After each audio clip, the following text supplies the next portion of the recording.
D'accord. Ils seront obligés de se regrouper. L'heure est à l'alliance. Alors, monsieur Thiam, vous partagez la lecture de Issa et de Ayoba? Oui, l'analyse d'Issa, parce que je l'ai dit, pour moi, depuis le 24 mars, Benno amatul. Pour moi.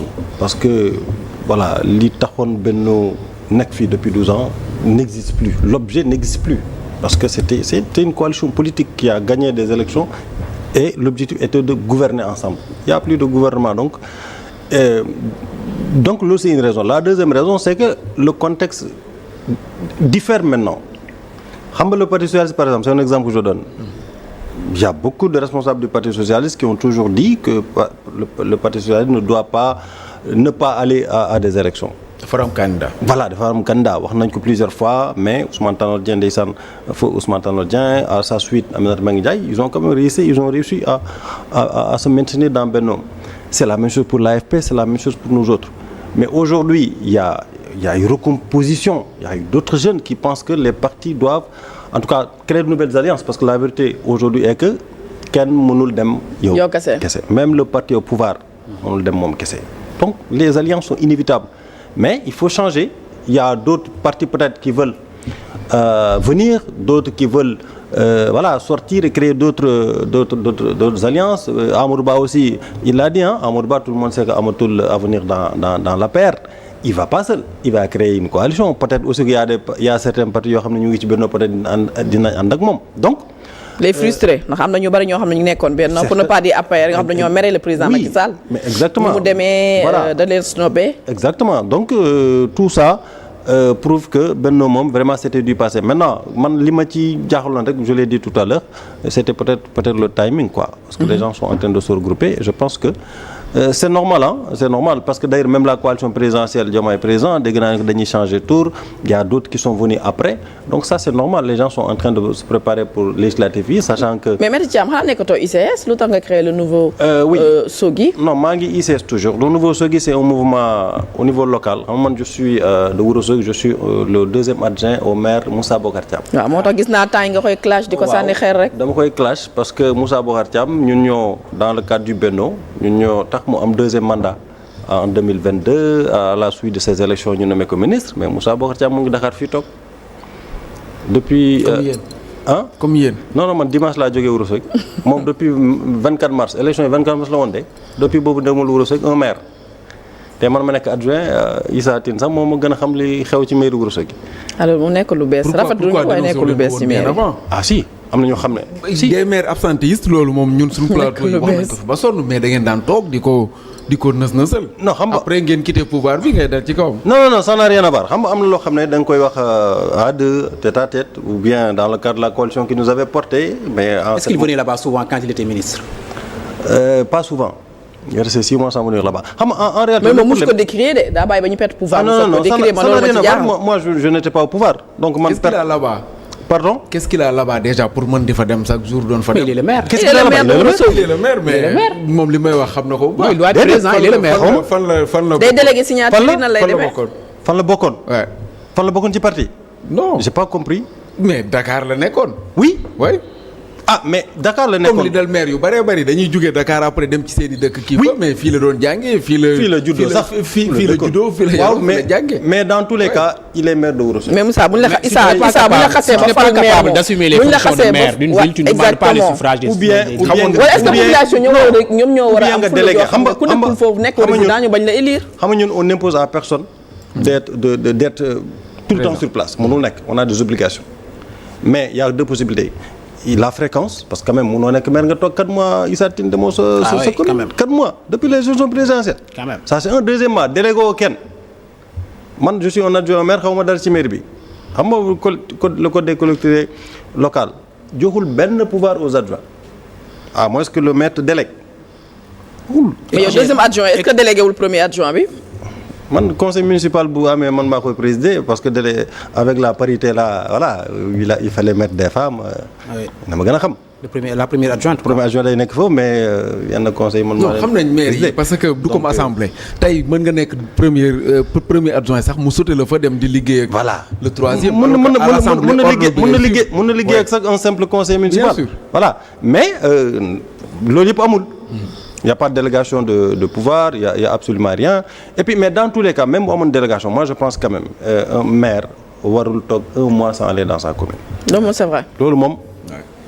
non on n'apprécie pas. Voilà bi nga koy dénoncer kay comme ni ma ki def ma ni timing boobu moo tax may wax mais pas que ni dañuy apprécier le fait que du fa dem ak yooyu noonu mais temps bi nga toog doog di dénoncer que ni Moussa Bokar du dem.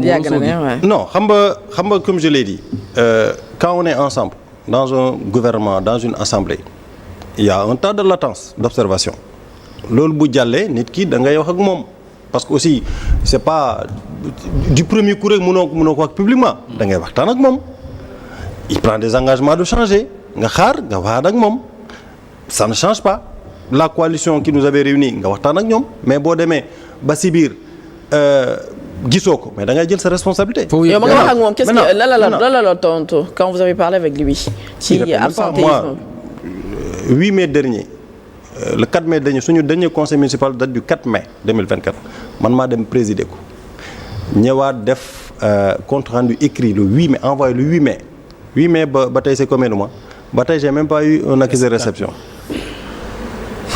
accusé de réception laa wax un maire qui dit à mon adjoint va me représenter bi ngeen pare kay da ngeen war débriefing comment ça s'est passé man ma def un compte rendu écrit il y a même pas eu xam nga kooku manifestement il veut pas travailler avec toi il veut travailler tout seul dans ce cas na liggéey seul maintenant il y a pas de timing ici parce que man voilà le pouvoir s'il y a quelqu'un qui a perdu le pouvoir c'est lui qui a perdu le pouvoir hein man ban pouvoir la perdre man j'étais pas ministre j'étais pas DG rien n'a changé dans ma vie. ah ICS ba nga bokkoon ci Benno la bokkoon. oui. te seen secrétaire général mu nekkoon directeur général APIX. oui qui était directeur général de l'APIX il a perdu mais man j'ai dit non man personnellement ça c'est local je n'ai rien perdu à mon poste nulle part donc ça n'a absolument rien à voir loolu moo tax ñu lancer mouvement boobu. Pour jubbanti Ourossogui je veux pas emprunter le jubal voilà c'est ça moo tax jubbanti rek lay yam wala redresser c'est pourquoi on a mis en place ce mouvement là pour appeler est-ce que Guédoul aussi parce qu'on avait vu que avant présidentielle bi durant la campagne il avait tenu un discours quand même assez loufoque à l'endroit des commerçants et des étrangers entre guillemets qui étaient venus à Ourossogui pour di daan seen doole foofu mu ne buuru ñu gañewul da leen di génne ku votelul en tout cas Benno da lay génne est-ce que du loolu moo ko yóbbee ci mu il est un peu maladroit ci say propos il est un peu maladroit. En tout cas ces propos là à l'époque man j'avais dit que c'était un dérapage j'avais dit ci benn télévision que c'était un dérapage carrément parce que un dérapage c'est inacceptable parce que Ourossogui ñun ak toutes les communautés on est tous des Sénégalais ñooñu noonu bu leen neexee demain ñu yëkkati leen seen loxo nekk candidat loo ci mën dès l'instant que da nga inscrire ci dëkk tu peux être candidat donc y a pas kii dafa ñëw wala kii lii la non loolu moom c'était un dérapage inacceptable à l'époque on l'avait déploré donc oui il y a eu beaucoup de dégâts nag loolu def na beaucoup de dégâts c'est pas simplement à Ourossogui parce que c'est des propos qui ont été relayés partout au Sénégal et dans la diaspora. Beaucoup de gens se sont rebiffés contre ces trucs, c'était révoltant. Donc c'est un dérapage de langage. J'espère que ça va se reproduire. En tout cas, nous, en ce qui nous concerne, Wolof yeeg Soninké yeeg Bambara yi nekk Ourossogui, on est tous à Ourossogui. On dirait que Maître Thiam, vous vous préparez pour les élections locales. Ben oui, on a des ambitions pour Ourossogui. Ñun Ourossogui lañ juddoo, Issa Tine juddoo Dakar, foofu lañ juddoo, foofu lañ màggee. On n'a pas attendu la politique pour être au chevet des populations. On a été dans toutes les associations possibles, mouvements étudiants et tout ça. am nañ fa ay bien am nañ fa leneen ak leneen. Qui ça? Tout là-bas. ñi ngay classe nii mën a ñoom itam ils sont tout là-bas de. Oui, non, je parle pour moi-même. mais am na ñoo xam ne juddoo wuñ foofu. non pertinence bi du juddoo fa nit mën a fa juddoo alors que amuloo dëkk ba jëriñ juddu ci dëkk ba jëriñ. bien sûr non man sama bopp laay waxal j'ai dit tout à l'heure que même ku fa dëkk depuis 6 mois seulement mën nga nekk candidat ça je l'ai dit. Donc c'est pas par rapport à cela j'ai dit même ku fa judd même ku fa amul benn mbokk dès l'instant que foofu nga bindoo ci liste électorale yi mën nga nekk candidat. D'accord. Non, je veux dire simplement qu'on n'a pas attendu d'entrer en politique pour essayer de participer au développement de la localité. C'est pourquoi ci mouvement Nouveau-Ourossogui boobu on appelle tous les ressortissants de Ourossogui indépendamment du parti politique. Xam nga les élections locales c'est pas une question de parti politique, c'est une question de localité.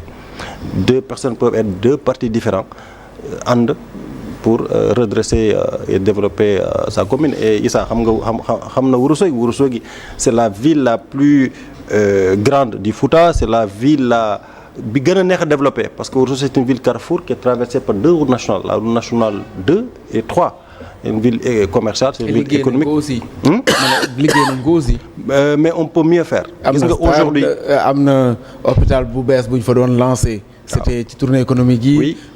L'université bi nga xam ne moo war a nekk zone boobu noonu yaa daanaka presque sax mën nañ ne moo gën a nungu sax chef lieu région bi nga xam ne moo di Matam. oui cela veut dire que nelawuñu woon. non nelawuñu woon. parce que Ourossogui n'est pas né en. dafa neex a jaay fi mu nekk nii moo tax ngay la. non Ourossogui peut mieux faire aujourd'hui on a un budget de 600 millions alors que mën nañu am un budget de 2 milliards. mun nañ am un budget de 2 milliards mun nañ maire bi mun na développer des projets structurants à Ourossogui parce que li ngay def ni li ngay wax ni yëpp c'est des projets de l'État. L'hôpital là l'aéroport là espace numérique ouvert tout ça c'est des projets de l'État du Sénégal mais mairie bi mun na développer d'autres projets à travers une stratégie intelligente de recouvrement des recettes fiscales et des partenariats la coopération décentralisée c'est ça notre objectif c'est ça notre ambition pour Ourossogui. Alors Ayoba, problématique de l'absentéisme des maires nekk lu bees yàgg na tu penses que